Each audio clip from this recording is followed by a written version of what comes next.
le peuple d'abord, de son Excellence, Monsieur le Président de la République, chef de l'État, Félix Antoine Tshisekedi Tshilombo, au nom du groupement d'entreprises chinoises, en profitant de cette occasion, je me permets d'abord d'adresser mes chaleureuses félicitations au lancement du projet.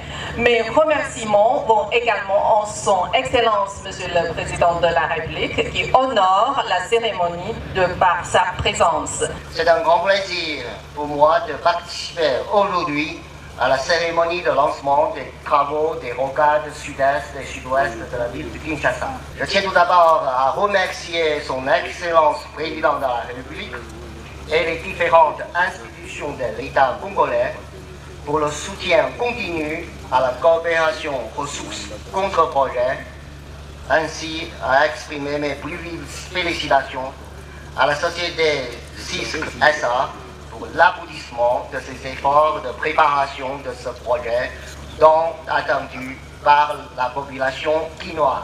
Excellence, Monsieur le Président, le 15 mars 2024, les parties chinoises et congolaises ont procédé sous votre patronage à la signature de l'avenant numéro 5 à la Convention de coopération ressources contre-projet, injectant un nouvel élan à cette coopération gagnant-gagnant.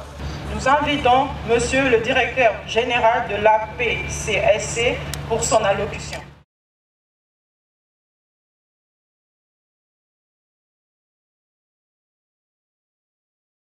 Ce jour du 22 juin 2024 restera marqué en lettres d'or dans le panthéon de l'histoire du deuxième mandat de son Excellence, Monsieur le Président de la République, quand cette date marque le lancement officiel des travaux de la construction des rocades de la ville de Kinshasa, capitale de notre pays. En ma qualité de coordonnateur du programme sino-congolais, c'est ici l'occasion pour moi de rendre hommage, un hommage mérité à son Excellence Monsieur le Président de la République, un hommage mérité, disais-je, sur fond d'admiration, lui qui a décidé et ordonné, avec l'énergie du courage, la revisitation des accords avec le groupement d'entreprises chinoises, dont les négociations ont débouché sur la signature de l'avenant numéro 5, une révision qui a, entre autres, consacré la hausse du montant d'investissement en infrastructure de 3 à 7 milliards de dollars américains. Ceci accroît inexorablement le flux financier nécessaire au développement des infrastructures attractives, compétitives et durables dont notre pays a besoin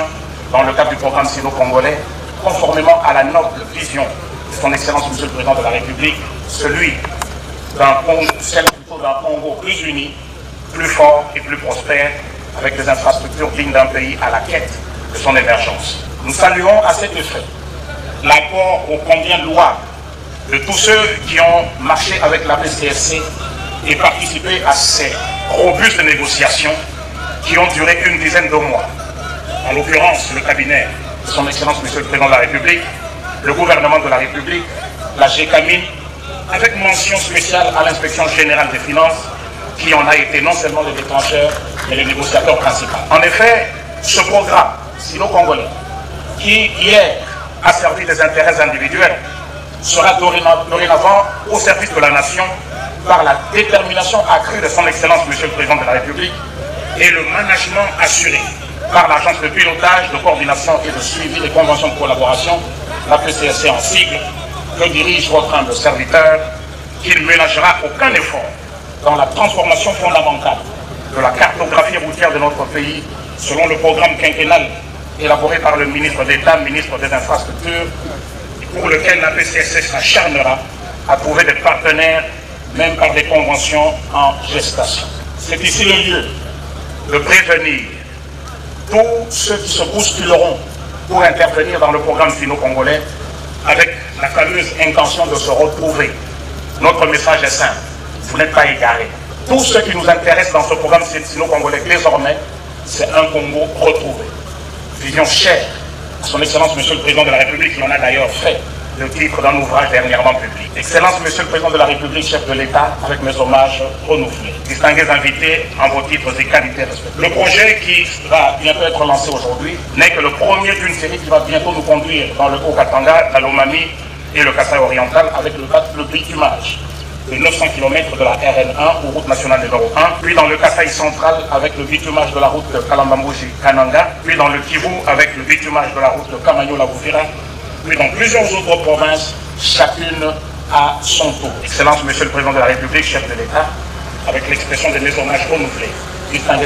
En terminant mon propos aujourd'hui, je voudrais évoquer la citation de Samuel Ferdinand, un jeune avocat français qui a dit « Un guide de nos actions, plus sûr que les plus grandes lumières, c'est la conscience.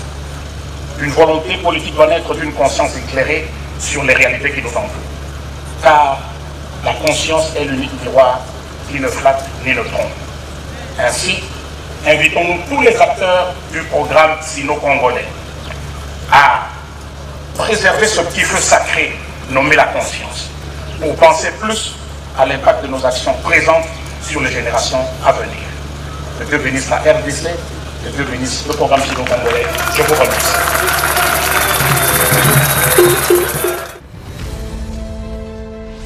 C'est pour nous un grand honneur, un privilège de nous adresser devant cette auguste assemblée à l'occasion du lancement des travaux du projet de construction des rocades sud-est et sud-ouest de la ville de Kinshasa, qui nous a permis de vous remercier d'avoir rehaussé de votre remarquable présence cette cérémonie, et nous saisissons cette opportunité pour rendre grâce à Dieu Tout-Puissant, maître des temps et des circonstances, pour l'heureuse opportunité qu'il nous offre en ces jours, ainsi que pour la réélection de son Excellence Monsieur le Président de la République, Félix Antoine Tshisekedi, et nous avons appelé de tous nos voeux lors de l'inauguration du port sec de Sakania et le lancement des travaux de la route Kasomeno-Kasenga-Chalwe en octobre 2023 dans la province du Haut-Katanga. Il nous a également permis de vous exprimer toute notre gratitude et notre double reconnaissance, Monsieur le chef de l'État, pour la confiance renouvelée à son Excellence Monsieur le ministre d'État Alexis Guissaro à la tête du ministère des Infrastructures et des Travaux publics, traduisant ainsi la reconnaissance des efforts fournis par les structures techniques sous sa tutelle, dont l'Agence congolaise des grands travaux, dans la matérialisation de votre vision de doter la RDC des infrastructures structurantes et pour votre soutien permanent et indéfectible au secteur des infrastructures. Excellence, Monsieur le Président de la République, le projet qui nous réunit en ce jour s'inscrit dans les cadres du plan quinquennal 2024-2028 du chef de l'État et marque la relance du programme sino-congolais.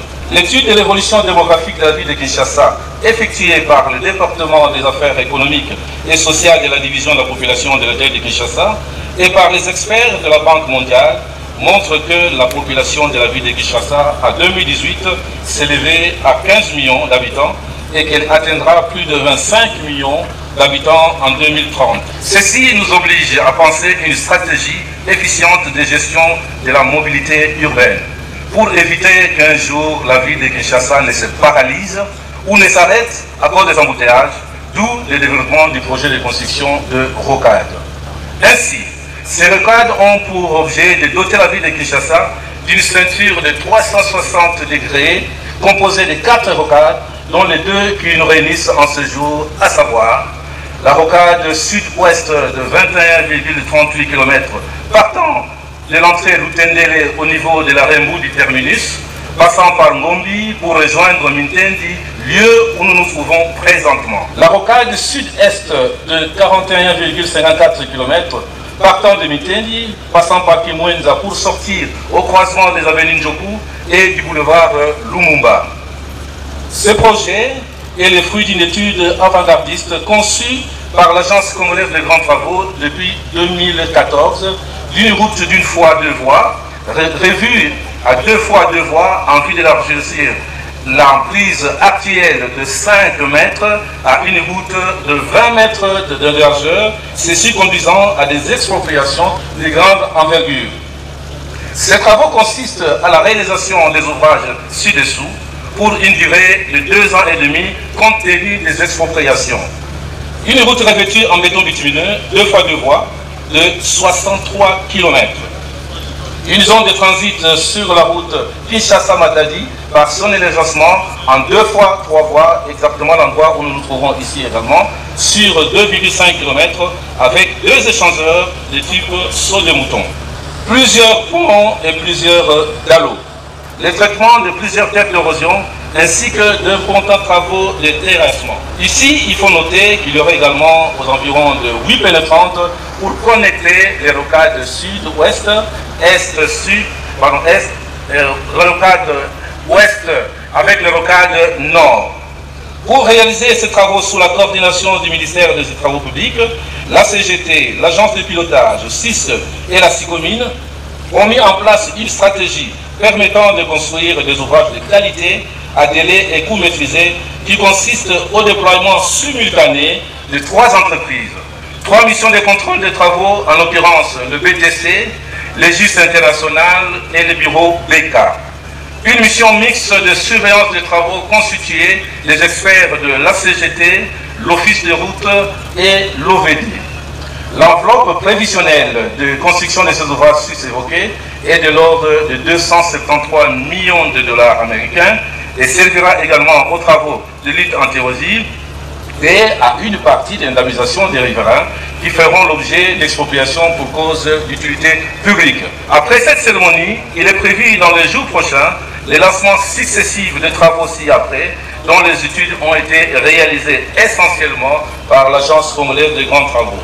Il s'agit de la construction de la route Mujima-Yengouba, longue de 900 km, qui va relier les Kasaï orientales au Katanga, dont les travaux seront exécutés simultanément par 5 entreprises. La construction de la route Kananga-Karamambouji, phase 2, longue de 225 km, qui sera exécutée par 2 entreprises. Cette première phase de lancement des travaux sera suivie de la relance et démarrage de l'intensification des travaux d'autres projets dans différentes provinces, dans le cadre du programme sino-congolais et qui bénéficieront pour la première fois de l'expertise congolaise au travers des entreprises de travaux, ainsi que le bureau d'études et les contrôles de droit congolais. Ici, j'en profite pour vous annoncer également que les travaux sont en train d'être effectués dans d'autres projets comme celui de Manterne chez la Signini, dont nous avons commencé l'asphaltage depuis le vendredi passé. Nous sommes en train également de gagner la bataille des escarpements de Ngombo. Ceux qui connaissent la route Bukavu-Kamaniola, ils savent de quoi je parle. Il y a également les travaux de l'aéroport de Lodja, l'aéroport de Sikapa, l'aménagement de la ville de Lumumaville, la route Idiofa, l'hôpital général de Kikwit, l'université de Mbandaka et ainsi de suite. Nous ne pourrons terminer notre propos sans vanter le mérite du programme de 145 territoires qui, à notre sens, est le meilleur programme social que la RDC ait jamais réalisé, dont le potentiel se verra maximisé par la connectivité qu'apporteront les routes à construire dans le cadre du plan quinquennal du chef de l'État. C'est ici aussi l'occasion de rappeler que les infrastructures sont coûteuses et méritent d'être préservées. C'est pourquoi nous invitons la population à de plus grands civisme et de responsabilités. Lors de votre discours d'investiture le 20 janvier 2024, dans l'objectif de consolider les acquis de votre premier mandat, Excellence Monsieur le Président de la République, chef de l'État, vous avez pris l'engagement de focaliser votre action durant ce second quinquennat sur 6 piliers fondamentaux dont la matérialisation s'appuie en grande partie sur la modernisation des infrastructures. C'est dans cet ordre d'idées que votre gouvernement a procédé le 14 mars 2024 à la signature du 5e avenant de la Convention de collaboration du programme sino-congolais en vue d'en rééquilibrer les dividendes et accroître le bénéfice pour notre pays et son peuple. Pour mémoire, la République démocratique du Congo avait négocié en 2008 un contrat avec le groupement d'entreprises chinoises GEC en sigle, lequel prévoyait l'octroi de gisements cupro-cobatifères par la partie congolaise en échange de la construction des infrastructures en République démocratique du Congo par la partie chinoise. Ce partenariat avait abouti à la création de la société congolaise dénommée Sino-Congolaise des Mines, SICOMINE en sigle, représentée par la Générale des Carriers des Mines, GECAMINE en sigle, et le GEC. En 2021, partant de votre instruction en Conseil des ministres, sur la nécessité de rééquilibrer cette convention de collaboration. Aidée ensuite par l'Inspection générale de finances, une commission ad hoc avait été créée en vue de régler la situation de déséquilibre financier observé dans la convention de collaboration de 2008, ainsi que son faible niveau d'exécution du volet infrastructure. Ainsi donc, par votre vision éclairée, vous avez pu obtenir un rééquilibrage des avantages liés à ce partenariat en le rendant gagnant-gagnant entre les deux parties et en revoyant à la hausse le montant d'investissement pour les infrastructures qui passe alors de 3 à 7 milliards de dollars américains, sans compter les autres avantages fiscaux, commerciaux et financiers obtenus sur lesquels je ne saurais pas me pencher à cette occasion. Excellence, Monsieur le Président de la République, chef de l'État, dans la gestion de ces avantages retrouvés grâce à ce rééquilibrage dans la convention de collaboration RDC-Chine, le gouvernement de la République a décidé d'allouer au bénéfice du secteur des infrastructures un financement certain et conséquent aux différents projets routiers structurants, parmi lesquels celui qui nous réunit ce jour, à savoir la construction de cette route périphérique de la ville de Kinshasa, qui participera à nos points d'IT à fluidifier le trafic autoroutier dans la capitale. Il y a lieu de retenir que c'est pour la toute première fois qu'un financement d'une telle ampleur sera rendu disponible pour l'exécution des travaux d'infrastructure. Preuve que votre autorité a entendu les cris des Congolaises et Congolais sur le déficit infrastructurel criant qui constitue un véritable frein au développement de notre cher et beau pays. En conformité avec votre vision, une priorisation d'intervention est accordée au secteur routier pour lequel, au niveau du ministère des Infrastructures et Travaux Publics, les principes suivants ont été retenus, à savoir: primo, réaliser des études avant le début des travaux. Secondo, moderniser les routes d'intérêt national. Tertio, impacter les voiries urbaines.